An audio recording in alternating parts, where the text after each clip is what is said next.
menurut saya raja itu adalah dadadang dadadang. Oh itu Dada beda. Itu raja. beda Pakai D ya? itu Pakai D raja. ya? Raja. Kenapa raja Ustadz bukannya akal? Oh, kenapa raja itu adalah hati gitu ya? Iya, Kenapa bukan akal menjadi raja bagi tubuh iya manusia? kenapa ya? Memang ada riwayat yang mengatakan bahwa seluruh organ ini adalah pion-pionnya sedangkan rajanya adalah hati manusia.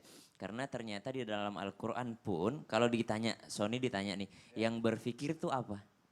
Otak, Akal ya, akal, akal iya. otak gitu. Ternyata dalam Al-Quran disebutkan di ayat tadi lahum kulubun la yafqahuna biha. Dan mereka punya hati tapi nggak berpikir dengan hatinya gitu.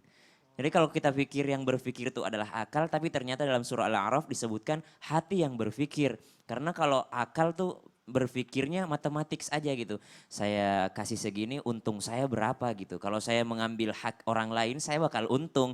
Kalau saya mengambil menzolimi orang, saya ya secara matematika saya untung gitu. Kalau saya jualan dengan cara yang curang, secara matematika saya untung. Tetap untung secara duniawi. Makanya kita berpikir dengan hati. Karena dalam ayat ini pun disebutkan ulaika kal an'ami balhum adal.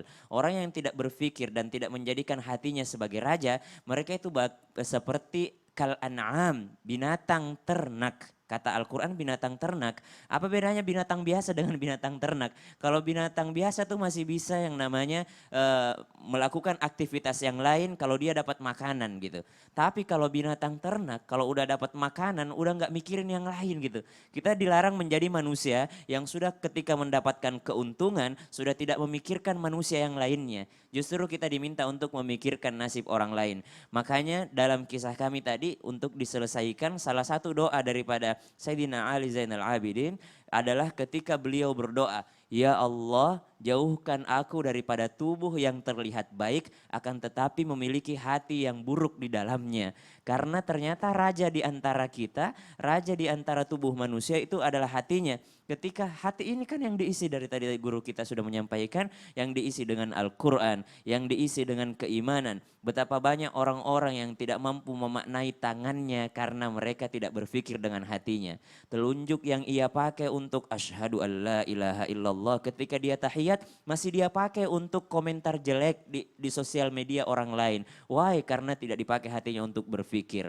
Mata lisan yang dia pakai untuk membaca Al-Quran di pagi hari ketika dia berpuasa masih dia pakai untuk menjelekkan orang lain ketika malam hari. Kenapa? Karena mereka tidak menggunakan hatinya untuk berpikir. Begitu pula anggota tubuh yang lainnya. Kaki yang dia pakai berdiri sholat tarawih berapa rakaat. Namun kaki tersebut masih digunakan juga untuk melangkah, untuk mengambil hak orang lain. Kenapa? Karena hatinya tidak memerintahkan untuk taat kepada Allah Subhanahu wa taala. Maka sangat benar ketika dikatakan bahwa hatilah yang berpikir, lahum qulubul la yafqahuna biha walahum a'yunul la yubsiruna biha walahum adhanul la yasma'una biha ulaika kal an'ami balhum adhal ulaika humul ghafilun dikatakan Masya dalam Allah, Al-Quran. berarti bisa dibilang kalau kita nggak pakai hati kita, kita jadi Mikirnya ya. mikirnya tuh jadi tidak menghargai perasaan seseorang juga, tidak memahami Iya, orang juga ya.